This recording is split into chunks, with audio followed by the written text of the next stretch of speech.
साथियों नमस्कार। उम्मीद करता हूँ आपकी तैयारी अच्छी चल रही होगी, मस्त चल रही होगी। साथियों एमपी शिक्षक चयन परीक्षा का जो शेड्यूल है वो 2 अगस्त से एग्ज़ाम जो है प्रारंभ होना है। अभी 1-2 दिन में कंफर्म हो जाएगा कि आपकी एग्ज़ाम कब होनी है। आज 23 जुलाई हो चुका है, 25 जुलाई तक मेरा मानना है कि एडमिट कार्ड आ जाएगा और आपकी एग्ज़ाम डेट भी आ जाएगी। तैयारी अच्छे से कीजिएगा, रिवीजन कीजिएगा। मोस्टली फिजिकल केमिस्ट्री के जो भी टॉपिक हैं उन टॉपिक को आप लिखकर याद कीजिएगा। इंपॉर्टेंट इक्वेशन निकालिएगा फिजिकल केमिस्ट्री में, क्योंकि फिजिकल केमिस्ट्री के जो क्वेश्चन बनते हैं डायरेक्टली एज इट इज़ बनते हैं। इनऑर्गेनिक केमिस्ट्री में कॉन्सेप्ट बेस्ड तैयारी कीजिएगा, क्योंकि इनऑर्गेनिक केमिस्ट्री में जो भी क्वेश्चन बनते हैं रटे हुए क्वेश्चन नहीं बनते। अगर आपके कॉन्सेप्ट क्लियर है तो इनऑर्गेनिक केमिस्ट्री के क्वेश्चन आप अच्छे से बना पाओगे।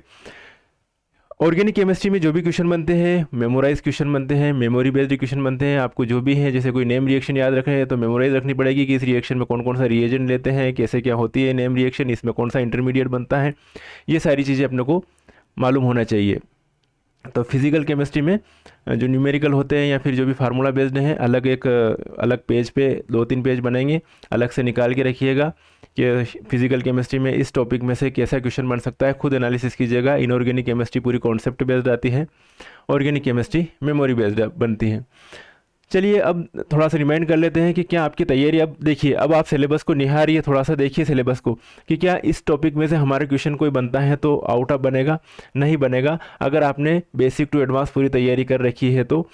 दूसरी बात है, जो सिलेबस है वो नेट का सिलेबस दे रखा है, सेट का सिलेबस दे रखा है, और नेट और सेट का जो सिलेबस है उसका भी आपके जो सिलेबस है, ये जो सिलेबस है वो 50% सिलेबस है, 100% सिलेबस नहीं है। 50% नेट सेट का सिलेबस दिया हुआ है, ये मान के चलते हैं। लेकिन क्या पेपर ऐसा आएगा नेट लेवल का आएगा क्या? तो नेट में पूरा एप्लीकेशन बेस्ड पेपर बनता है। नेट के पेपर पैटर्न पूरा थोड़ा अलग रहता है। वहाँ पर चॉइस रहती है कि भैया इतने क्वेश्चन में से 75 क्वेश्चन में से 25 क्वेश्चन करने हैं, तो अलग वो चॉइस रहती है नेट के एक पेपर में। अब यहाँ पर वो चॉइस नहीं है। यहाँ पर पूरे में से पूरे क्वेश्चन करना है, उसके बेस पे जो मेरिट रुकेगी उस मेरिट के अकॉर्डिंग जो है सिलेक्शन होगा, चयन होगा। यहाँ पर ये ज़रूर है कि मिनिमम जो है 40 और 50% मार्क्स लाने हैं। 40% EWS OBC SC ST और 50% जनरल कैटेगरी वालों को। अब देखो यहाँ पर, अब ये देखिए कि क्या आपने केमिकल बॉन्डिंग इतनी अच्छी तरह से कर लिया है डीपली। अब जब आप प्रैक्टिस सेट लगाए होंगे, आपने क्वेश्चन देखे होंगे, हाँ हम हर तरीके से केमिकल बॉन्डिंग के क्वेश्चन कर सकते हैं, चाहे VACPR का क्वेश्चन हो, MOVB का हो, पाई इलेक्ट्रॉन सिस्टम हकल सिद्धांत का हो, हम क्वेश्चन इसके कर सकते हैं। थर्मोडाइनमिक्स में भी आपने देख लिया होगा कि क्या हम मैक्सवेल के रिलेशन से कर सकते हैं, ले शातिलियर के सिद्धांत से क्वेश्चन आए तो हम कर सकते हैं, आदर्श अनादर्श विलयन। तो ये जो है इस तरीके से आप जो है कुछ टॉपिक जो है, जैसे कि मान के चलो कि 11वीं 12वीं में भी पढ़ते हैं अपन, जैसे कि ये पढ़ते थर्मोडाइनमिक्स पढ़ते हैं, केमिकल बाइंडिंग के कुछ टॉपिक अपनों ने पढ़ रखे हैं 11th में। तो अगर वहाँ से क्वेश्चन बन जाए तो वहाँ से क्वेश्चन आपका जो है मिस नहीं होना चाहिए, वो क्वेश्चन आपको करना ही करना है।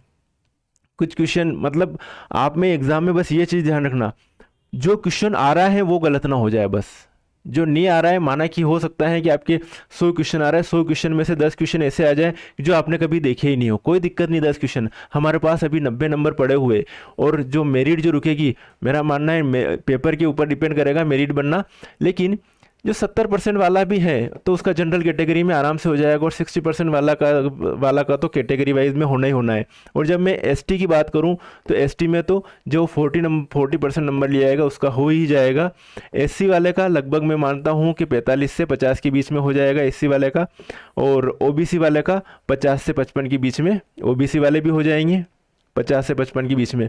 तो इतना ज़्यादा चिंता ना करें कि यार हमारे इतने कम नंबर आएंगे कि कितने परसेंट हम पेपर जो है कवर कर पा रहे हैं, कितना नहीं कर पा रहे हैं। वो बात की बात है, देखा जाएगा। अभी आपको जो है माइंड सेटल रखिए, अच्छे से रिवीजन करना है, तैयारी करना है। अब देखिए यहाँ पर जब इलेक्ट्रोकेमिस्ट्री देखेंगे तो इलेक्ट्रोकेमिस्ट्री में नर्नस समीकरण, redox system, electrochemical cell 12th की बुक्स का है। ओके, डीबाई हकल सिद्धांत थोड़ा बीएससी का है, कोलरॉश का नियम पढ़ते ही आ रहे हैं। तो ये अब जैसे सॉलिड स्टेट से कोई क्वेश्चन बनता है तो वो मिस नहीं होना चाहिए, अच्छे से करके जाना है ना। जो चीज़ें जो है हमारे कंट्रोल में है उन यूनिट को अच्छे से रिवाइज करना, और उन यूनिट में से अगर कोई क्वेश्चन बनते हैं तो वहाँ से क्वेश्चन मिस नहीं होना चाहिए। बस अगर आपकी जो सफलता और असफलता में यही रहेगा कि जो क्वेश्चन आते हुए मिस हो गए तो वो आपके लिए नेगेटिव बढ़ता जाएगा। तो नेगेटिव से पॉजिटिव मतलब जो क्वेश्चन जो यूनिट हम अच्छे से कर सकते हैं उसको अच्छे से करके जाएं। केमिकल काइनेटिक्स आप पूरी अच्छी तरह से कर सकते हो। ओके, चलिए विलियन। अब विलियन वाला जो चैप्टर है इसमें से बहुत सारे क्वेश्चन बनने की संभावना रहेगी साहब। मैंने आपको 2009 का पेपर भी सेंड किया है साहब, 2011 का पेपर था वो भी सेंड किया, 2009 या 2008 2009 एक ही बात है ना, और 2011, और उसके बाद में पेपर हुआ था 2018, और उसके बाद में अभी आपने जो पात्रता परीक्षा का पेपर दिया वो 2022 वाला। मतलब आपके पास 4 पेपर हो चुके हैं कि किस तरीके से जो है क्वेश्चन बनते हैं। उसके अलावा एक क्वेश्चन और पेपर और अगर आप देखना चाहो तो एमपीपीएससी का असिस्टेंट प्रोफेसर का एग्ज़ाम हुआ था, उसमें भी आप पैटर्न देख सकते हो कि यार एमपीपीएससी भी किस तरीके से क्वेश्चन बनाता है। एक नेट का CSIR नेट का पूरा पैटर्न अलग है और जो स्टेट की एग्ज़ाम होती है उसका पूरा पैटर्न अलग है। यहाँ पर थ्योरेटिकल क्वेश्चन ज़्यादा बनते हैं, एप्लीकेशन बेस्ड क्वेश्चन कम बनते हैं, मेमोरी बेस्ड क्वेश्चन ज़्यादा बनते हैं एमपी में। तो ये चीज़ ध्यान रखिए। अब केमिकल इक्विलिब्रियम एसिड बेस से हर एग्ज़ाम में क्वेश्चन बनता है साहब। अगर आपने इनकी PDF कंप्लीट करी हो, इनके जो भी नोट्स कंप्लीट किए हो, तो यहाँ से अगर क्वेश्चन बनता है तो आपको कोई डर नहीं है। तो क्या अभी इतने सारे देखिए अपने चैप्टर, आपको रियलाइज़ हो रहा होगा कि हाँ हम इनमें से क्वेश्चन कर सकते हैं, हमें कोई टेंशन नहीं है। फिर एटॉमिक स्ट्रक्चर में आ जाते हैं। एटॉमिक स्ट्रक्चर में पेरियोडिसिटी आप कर लेना अच्छे से, एलोट्रॉपी है ना, या पी ब्लैक एलिमेंट से भी, मतलब इसमें थोड़ा मिक्सअप भी किया गया है बहुत सारी चीज़ें। स्पेक्ट्रोस्कोपिक टर्म सिंबल शब्द संकेत है ना, अनसिमेट्रिकल सिद्धांत, इलेक्ट्रॉन सिस्टम, क्वांटम यांत्रिकी के में से क्वेश्चन बनता है। सिंपल क्वेश्चन बनेगा, अगर बनेगा तो हार्मोनिक ऑक्सीलेटर, अनहार्मोनिक ऑक्सीलेटर से रिलेटेड, या particle in one dimension box. फिर आते हैं अपन चैप्टर 10 में। SP ब्लॉक बहुत बड़ा चैप्टर है ये, इसमें सारी चीज़ें डाल दी, S ब्लॉक, P ब्लॉक, पूरी इनऑर्गेनिक केमिस्ट्री की बहुत सारा डाल दी, ट्रांजिशन एलिमेंट डाल दिया, इनर ट्रांजिशन एलिमेंट डाल दिया। लेकिन इनमें मेन आपका फोकस कहाँ पे रहना चाहिए, इन टॉपिक्स पे रहना चाहिए। इनर ट्रांजिशन एलिमेंट बहुत सारा है, बड़ा है, लेकिन आपने को ये चीज़ देखना है कि वर्णक्रमीय और चुंबकीय मैग्नेटिक प्रॉपर्टीज़ क्या है, रेडॉक्स केमिस्ट्री, एनालिटिकल एप्लीकेशंस, है ना, ये चीज़ें देखना है आपको। तो ये है, ये क्या क्या किसके बारे में बताया गया है उन पे ज़्यादा फोकस करना है, उसके बाद में बाकी जो चीज़ें देखते रहना। रेडॉक्स रिएक्शन है, कार्बधात्विक यौगिकों और उपसहसंयोगी यौगिक, पूरा कोऑर्डिनेशन केमिस्ट्री भी आ गया, ऑर्गेनोमेट्रिक भी आ गया साहब। लेकिन इसमें कॉन्सेंट्रेट कहाँ पे रहना चाहिए अपना, IUPAC नाम कर लिए, वर्नर का सिद्धांत देख दिया, VBT CFT देख ली, फिर इनके इंपॉर्टेंस देख लिए, आगे बढ़े साहब। ठीक है, इस तरीके से आप करना। फिर आगे बढ़ते हैं, कार्बनिक रसायन के मूलभूत सिद्धांत, इसमें भी इनके IUPAC नाम, जैसे कोऑर्डिनेशन कंपाउंड के IUPAC नाम, ऑर्गेनिक कंपाउंड के IUPAC नाम करने आपको। स्टीरियो केमिस्ट्री अच्छे से कर लेना। कार्बनिक क्रियाशील मध्यवर्ती इंटरमीडिएट कंपाउंड के बारे में बनेगा ही बनेगा क्वेश्चन यहाँ से। कार्बोकेटायन, कार्बेनियन, मुक्त मूलक, कार्बिन, बेंजाइन, नाइट्रिन, यहाँ से क्वेश्चन एक हाथ बनेगा ही बनेगा। फिर चले आगे बढ़े।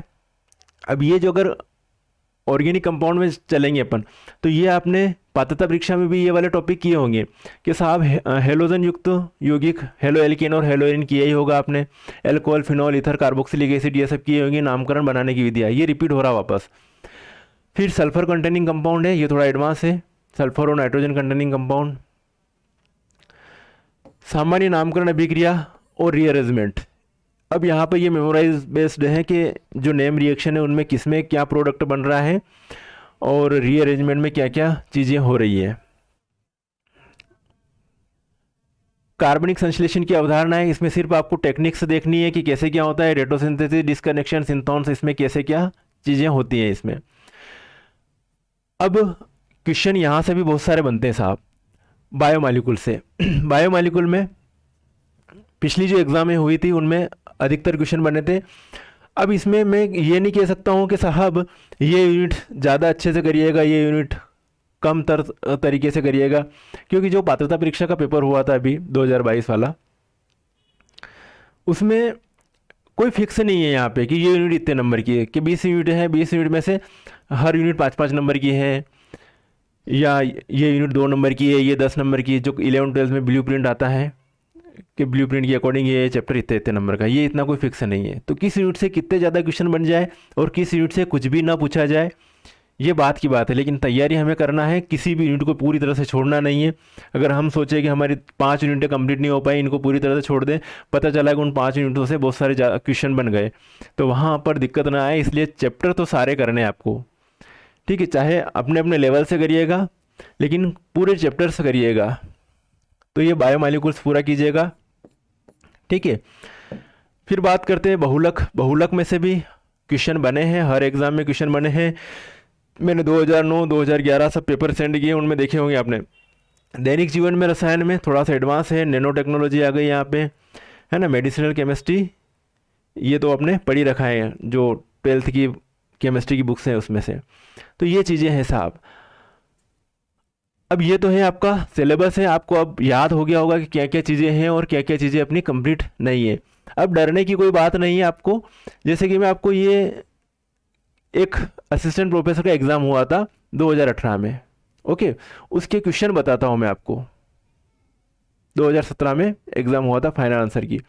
अब यहाँ पे जो भी आप क्वेश्चन देखेंगे आप, इसमें सारे क्वेश्चन जो हैं मेमोरी बेस्ड क्वेश्चन बने हैं यहाँ पर, ठीक है। अधिकतर क्वेश्चन है मेमोरी बेस्ड। अब यहाँ पर जो अगर लेवल की बात करें तो ये लेवल कौन सा है, सेट का लेवल है। नेट का लेवल अलग रहता है। नेट में अधिकतर क्वेश्चन, मतलब नेट में क्वेश्चन बनते हैं कि आप नहीं कर पाए, इस तरीके से पेपर सेट किया जाता है। यहाँ पर इस टाइप से पेपर सेट नहीं किया है, यहाँ पर क्वेश्चन बन जाए उस टाइप से पेपर सेट किया हुआ रहता है। तो ये जो है असिस्टेंट प्रोफेसर का एग्ज़ाम है, आपको वेबसाइट पर मिल जाएगा, MPPSC की साइट पर मिल जाएगा। कुछ क्वेश्चन जो डिलीट होते हैं उनके लिए ये रहता है कि आंसर जो है गलत आंसर रहता है उनके लिए।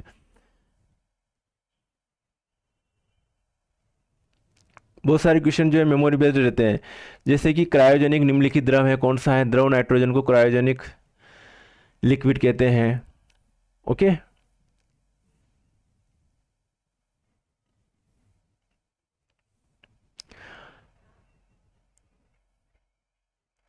ये इस टाइप का पेपर बना था MPPSC प्रोफेसरशिप का। जैसे सबसे प्रबल हाइड्रोजन बंध किस यौगिक में होता है साहब, इजी क्वेश्चन है साहब। H2O, HF, NH3 सभी सही है। HF में सबसे प्रबल हाइड्रोजन बॉन्डिंग बनता है, क्यों? क्योंकि फ्लोरीन की इलेक्ट्रोनेगेटिविटी सबसे ज़्यादा है। जब प्रबल ऋण विद्युतीय इलेक्ट्रोनेगेटिव एलिमेंट से हाइड्रोजन जुड़ता है तो क्या करता है, पार्टनरशिप के इलेक्ट्रॉन जोड़े को अपनी तरफ अट्रैक्ट करता है। इससे हाइड्रोजन पर कौन सा बॉन्ड फार्म हो जाता है, पॉजिटिव चार्ज, है ना, partially positive charge, partially negative charge. अब ये जो पॉजिटिव चार्ज वाला हाइड्रोजन है वो दूसरे इलेक्ट्रोनेगेटिव एलिमेंट से अट्रैक्ट होता है, हाइड्रोजन बॉन्ड बनता है। अब यहाँ पर पॉजिटिव चार्ज कब आएगा, जब ज़्यादा इलेक्ट्रोनेगेटिव ये होगा तभी। तो प्रबल हाइड्रोजन बॉन्ड कौन बनाया था, HF के बीच में प्रबल हाइड्रोजन बॉन्ड होता है। तो ऐसे बहुत सारे क्वेश्चन है भाई साहब कि इसमें किसमें कौन सा संग्रह है। इजी क्वेश्चन बना रखे हैं ढेर सारे, ओके। अब ये है पूरा मेमोरी बेस्ड। अब यहाँ पे इस टाइप के आपने थ्योरेटिकल पढ़ा हुआ है साहब, तो ये बता सकते हो कि क्राउन ईथर में कौन सा एल्किल धातु है। इस टाइप की क्राउन ईथर में कौन सा एल्किल धातु होता है, तो साहब 12 क्राउन 4 में लिथियम होता है, Li+ होता है। सबसे कम चुंबकीय आघूर्ण वाले संक्रमण धात्विक आयन का विन्यास क्या होगा साहब, तो जिसमें सबसे कम अनपेड इलेक्ट्रॉन होगा उसका सबसे कम चुंबकीय आघूर्ण होगा, सबसे कम मैग्नेटिक मूवमेंट होगा। तो अनपेड इलेक्ट्रॉन निकालना आना चाहिए साहब कि 3d7 लिखा हुआ है यहाँ पर, 1 2 3 4 5 6 7। इसमें साहब 3 अनपेड इलेक्ट्रॉन है साहब। इसमें कितने आएंगे, इसमें 1 अनपेड इलेक्ट्रॉन आएगा साहब, इसमें 2 अनपेड इलेक्ट्रॉन आएंगे, इसमें 3 अनपेड इलेक्ट्रॉन आएंगे। जिसमें जितने अनपेड इलेक्ट्रॉन हैं उस हिसाब से उसका चुंबकीय आघूर्ण होगा, मैग्नेटिक मूवमेंट होगा। तो चलिए एक तो ये चीज़ हो गई। अब ये तो पेपर आपको मिल जाएगा MPPSC साइट पर। अब प्रिपरेशन विथ थ्योरी, जैसे बहुत सारे ये क्वेश्चन मैं बता रहा हूँ 2009 में ये पेपर बना था इस टाइप से। अब अगर आपने थ्योरी अच्छे से कर रखी हो तो आप पेपर को देखते ही जो है आप जो है सही कर पाओगे। जैसे कि यहाँ पर which of the following has highest saponification value, साबुनीकरण मान सबसे ज़्यादा किसका है? तो अगर आपने जैसे थ्योरी पार्ट पढ़ रखा है अच्छे से, जैसे टेबल दे रखा है, नारियल तेल का साबुनीकरण का मान सबसे ज़्यादा है, 230 से 260 है, किसी का दिख रहा है, तो ये सबसे ज़्यादा वाला। अब क्वेश्चन सबसे कम वाला बनेगा नहीं, बनेगा तो ऐसा ही बनेगा। तो ये पहले ही चीज़ क्लियर है कि नारियल के तेल का साबुनीकरण मान सबसे ज़्यादा है साहब। ठीक है, आयोडीन वैल्यू सबसे ज़्यादा किसकी है साहब? तो आयोडीन वैल्यू जो है अलसी के तेल की सबसे ज़्यादा है साहब। ठीक है, इस टाइप से क्वेश्चन जो है बनते हैं।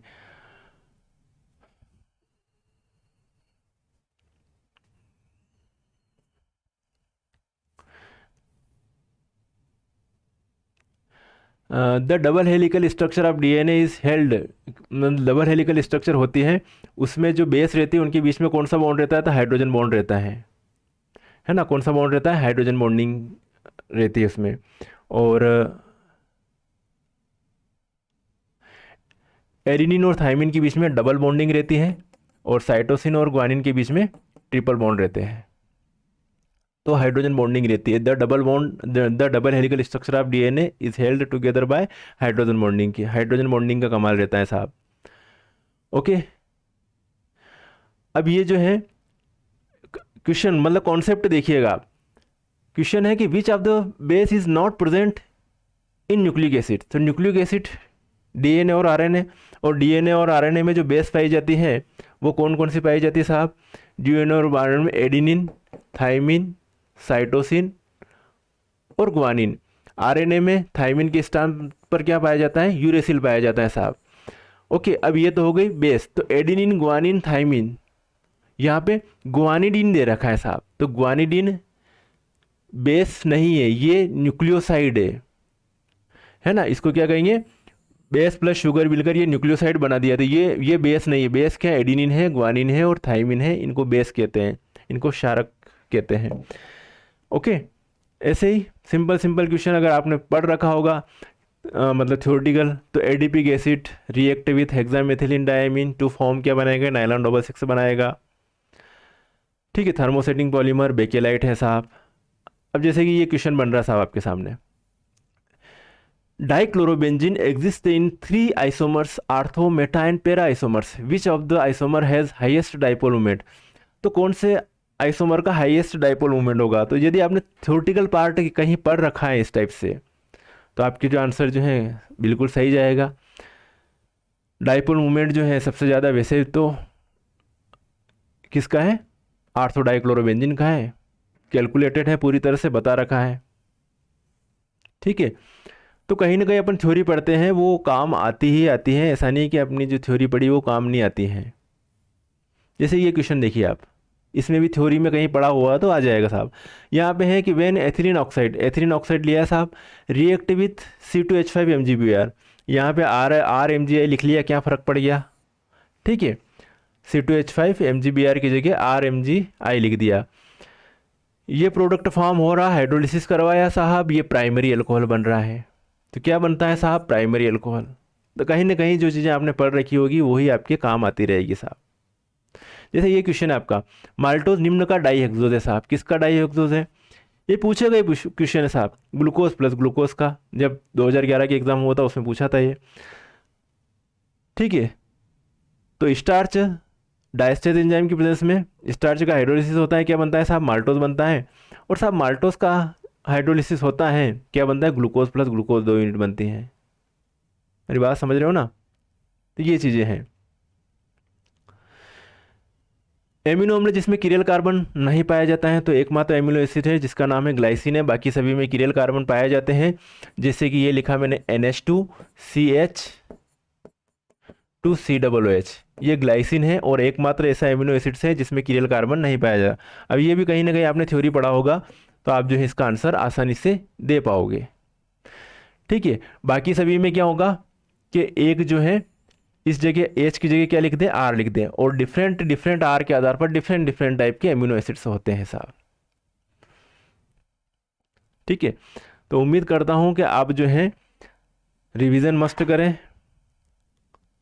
सिलेबस को अपने सामने रखिए। लास्ट टाइम चल रहा है कि ये चैप्टर है और ये चीज़ें अपने को करनी है साहब, ये अपने को बायोमॉलिक्यूल में चीज़ें कंप्लीट होना चाहिए, ये अपना पॉलीमर वाला टॉपिक अपना कंप्लीट होना चाहिए। तो सिलेबस आपके पास में रहना चाहिए, क्योंकि सिलेबस जब आपके पास में रहेगा और जब आप चीज़ों को देखोगे तो आपके अंदर कॉन्फिडेंस आएगा कि हाँ यार ये चीज़ अपनों ने हमारे ये कंप्लीट है साहब, ये चीज़ हमारी कंप्लीट है, यहाँ से क्वेश्चन बनेगा तो मिस नहीं होगा। Chemical bonding, thermodynamics, chemical kinetics, solution के साथ वन टॉप फैक्टर से क्वेश्चन बन गया तो हम कर पाएंगे कि नहीं कर पाएंगे, राउल्ट्स के नियम से क्वेश्चन बन गया तो कैसे क्यों क्वेश्चन बनेगा, हम कर पाएंगे नहीं कर पाएंगे। तो ऐसे जब आप सिलेबस को देखोगे तो ये चैप्टर आप कर पा रहे हैं कि नहीं कर पा रहे हैं। ओके, तो ये चीज़ें होनी चाहिए, मेरी बात समझ रहे हो ना। तो होता क्या है, कभी कभी पूरा टॉपिक को छोड़ना नहीं चाहिए, और ये मेरे साथ में भी हुआ था एक बार। क्या हुआ था कि मैं बीएससी फर्स्ट ईयर में था, उस टाइम पे थोड़ा लाइफ में चेंज आता ना, तो मेरी लाइफ में भी हल्का सा चेंज आया था कि मैंने सोचा कि पढ़ाई छोड़ देता हूँ, बिजनेस में लग जाते हैं, खेती वेती करेंगे, और यहाँ पर नौकरी करके क्या करना, नौकरी में अपन कितना सारा पैसा कमा लेंगे, कोई मतलब नहीं है। तो हुआ था कि मेरे साथ कि 12वीं करने के बाद जब बीएससी फर्स्ट ईयर कॉलेज में इस शुरुआत में एडमिशन लिया, फिर थोड़े दिन बाद कॉलेज जाना छोड़ दिया कि यार क्या करेंगे, नहीं करना, मतलब पढ़ाई पढ़ाई से मतलब यूँ मन उठ गया था। तो बीएससी फर्स्ट ईयर में थोड़े दिन गए, जुलाई अगस्त सितंबर में जाते जाते बिजनेस में लग गए, खेती में लग गए कि भैया मार्केट से जो है 1.5 लाख रुपए की लहसुन खरीद के लाए बीज के लिए, फिर 10 12 15 बीघे में उस लहसुन को बोया करा, वो सारा काम किया कि साहब 1.5 लाख की लहसुन है, इतने 10 बीघे में इतनी लहसुन हो जाएगी, और खर्चा जो है 3 1 लाख रुपए का खर्चा हो रहा है, और अगर इस लहसुन का ये भाव मिल गया तो हमें तो 10 12 लाख रुपए मिल जाएंगे, तो साल भर के अपन जो है 7 8 लाख रुपए वैसे ही कमा लेंगे, क्या करना साहब पढ़ाई करके। ये कुछ ख्याल मेरे टाइम पे, उस टाइम पे बीएससी फर्स्ट ईयर के टाइम पे मेरे मन में आए थे। तो साहब ठीक है, बहुत बढ़िया चल रहा था, चंगे चल रहा था, लहसुन बोई है, अच्छे से लहला रही है खेती, बढ़िया से मजदूर रोज़ काम कर रहे हैं, उनसे काम करवाया जा रहा है, बड़ी हो गई लहसुन, है ना, सब काम हो गया। अब काम आया मार्केट में बेचने का, तो जैसे हमारा लहसुन निकलने के लिए आया मार्केट के लिए, वैसे जो है भाव जो मिलने चाहिए कि भैया हमको 6 7 हज़ार रुपये क्विंटल के भाव मिल जाएंगे, वो लहसुन मिला 700 800 रुपये प्रति क्विंटल का भाव। पता चला कि हमारा लहसुन जो है 10 12 लाख रुपए का होना चाहिए था, प्रॉफिट इतना मिलना चाहिए था, इमेजिनेशन करते ना, सपने तो देखते ही है, तो वो चीज़ें होनी थी। लेकिन हुआ उल्टा कि साहब खर्चा 3 लाख का लग गया और लहसुन 2 लाख का हुआ, 1 लाख का घाटा खा के बैठ गए। तो वो दरमियान चल रहा था लहसुन निकलने का, फरवरी और मार्च का टाइम, और एग्ज़ाम होती है बीएससी की अप्रैल महीने में। तो वापस सोचा यार बिजनेस से काम नहीं चलेगा, पढ़ाई करनी पड़ेगी।